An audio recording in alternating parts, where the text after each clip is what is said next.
Today we sail through the Panama Canal on our cruise from Seattle to Miami. Stay tuned.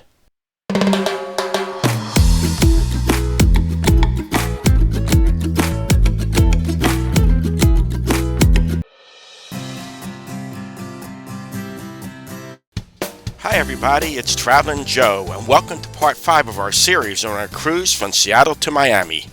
Today we come to the highlight of our cruise, our trip through the Panama Canal.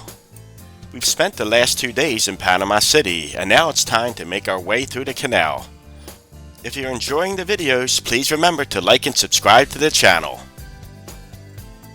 We're getting ready to sail under the Bridge of the Americas, which is the gateway to the Panama Canal on the Pacific side.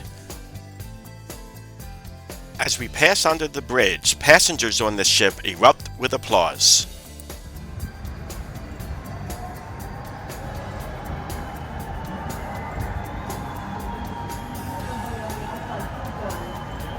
It usually takes about 7 to 8 hours to get through the Panama Canal, and we'll be traveling overnight and into the morning. We are currently in a holding pattern because there are several ships ahead of us. As you can see, it's a very busy place, and the canal functions 24 hours a day, 365 days a year. We've made it to our first set of locks, the Kokali locks. Water-saving basins are located next to the Kokali locks. Now would be a good time to show how the locks actually work. Our ship entered from the Pacific Ocean, and now we are at our first set of locks, the Kokali locks. This is part of the new Panama Canal expansion project, which opened in June of 2016. These newer lock complexes have 3 consecutive chambers. Once the ship is in the first chamber, water filling starts and raises the ship to the next level. The gates then open and the ship proceeds to the next chamber. The process is repeated as water filling starts to raise the ship to the next level. The ship then proceeds through the canal. We are in the chamber and the water filling process has started. It usually takes around 10 minutes to fill the chamber. Once filled, the ship slowly makes its way through the chamber. As you can see from this angle, there's not much room in between the ship and the walls of the canal.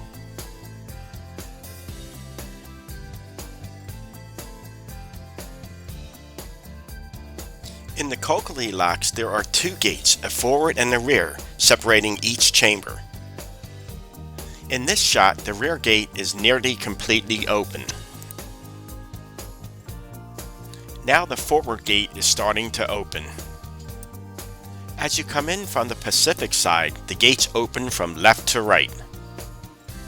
It usually takes about 2 minutes or so for each gate to fully open. The expanded canal was the largest project of the Interoceanic Way since its inauguration. The expanded canal added a 3rd lane for the transit of larger ships, thus doubling the capacity of the waterway. This enables the Panama Canal to meet the growing demand of world trade. The gates in the expanded canal are rolling gates, which are said to be much more reliable and efficient than their predecessors. Well, the gates are nearly open and we're ready to make our way to the next chamber.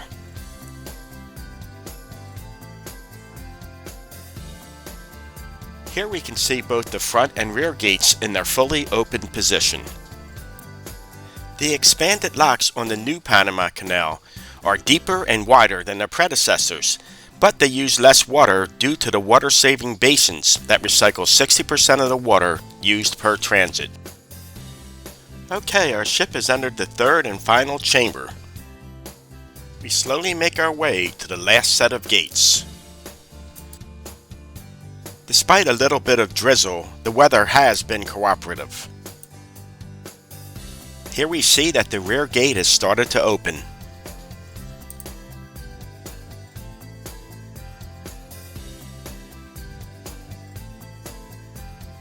These are the last sets of gates that we'll go through on the Pacific side.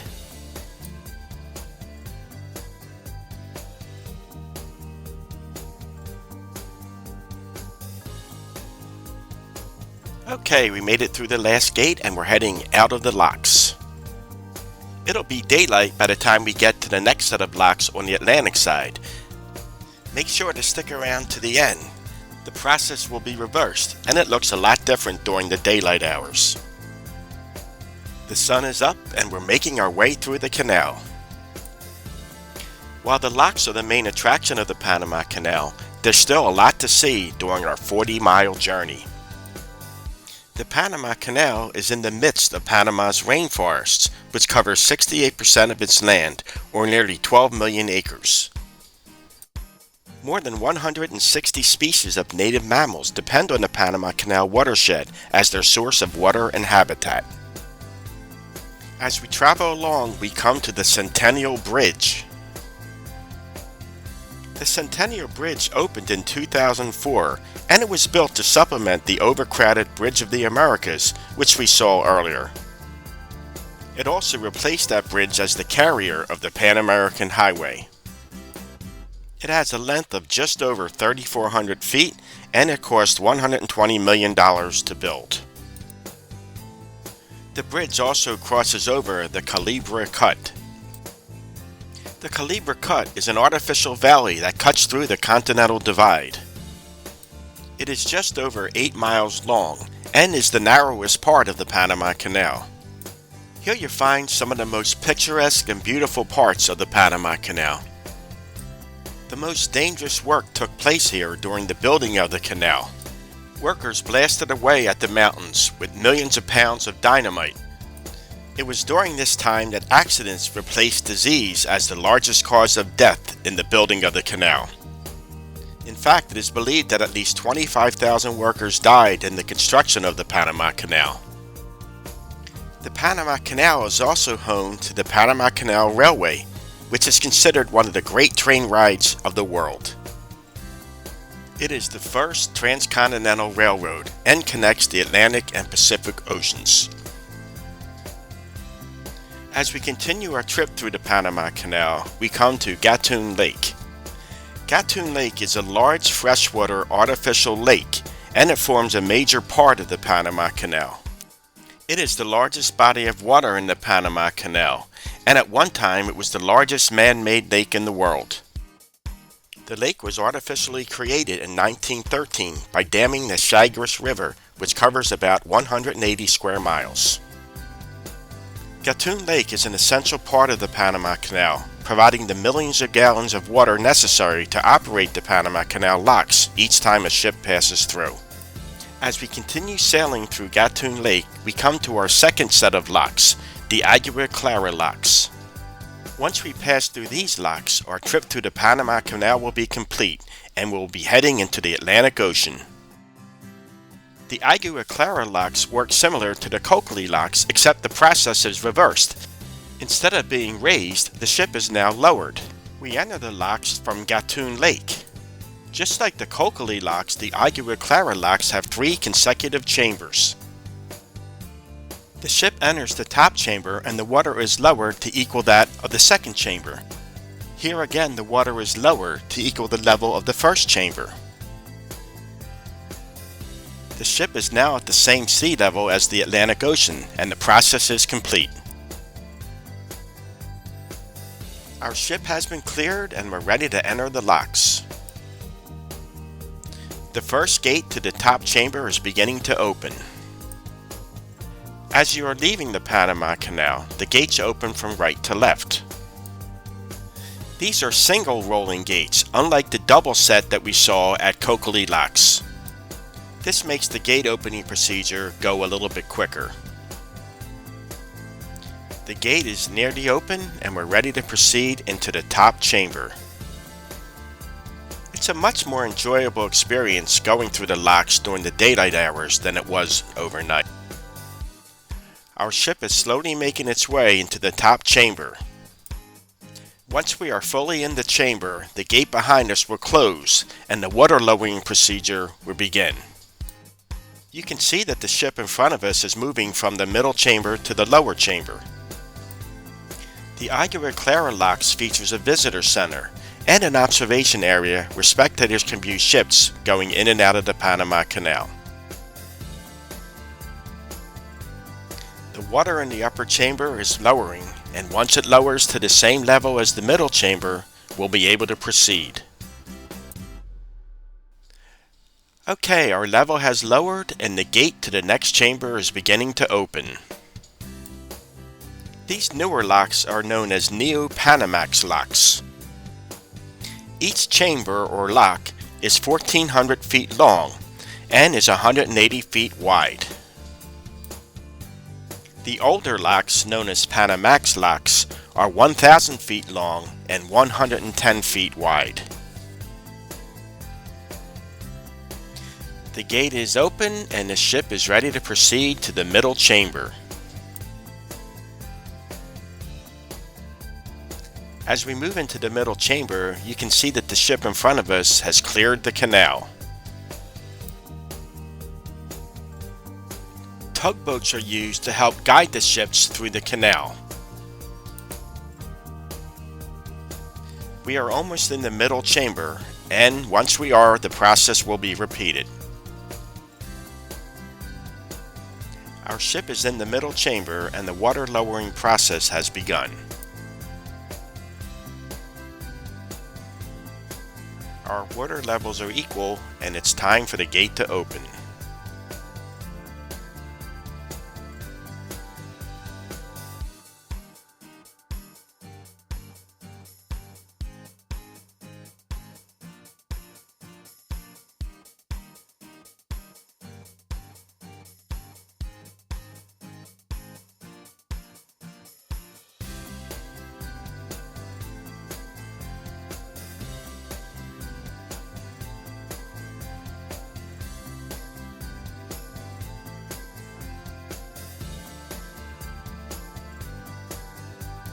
We are now entering the third and final chamber.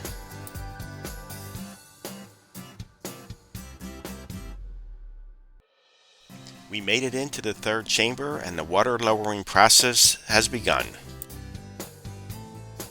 The ship has been lowered to the proper level and the gates are opening.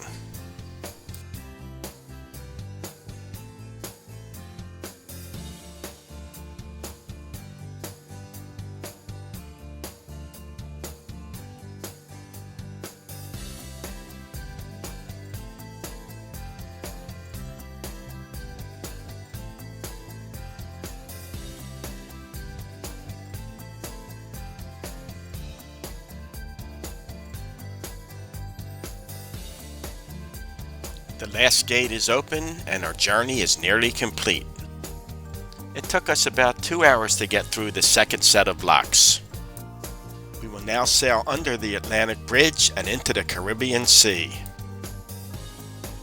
From the rear of the ship, we get one last look at the Panama Canal. Our 40-mile journey from Pacific to Atlantic is complete. And it definitely was a unique and memorable experience. But our 3-week cruise is not over. We still have one more port to go. As we sail under the Atlantic Bridge and into the Caribbean Sea, our next stop will be Cartagena, Colombia. I hope you enjoyed our trip through the Panama Canal, as well as our 3-week cruise so far. And if you did, please don't forget to like and subscribe to our channel. Thanks for watching, and we'll see you in our next video.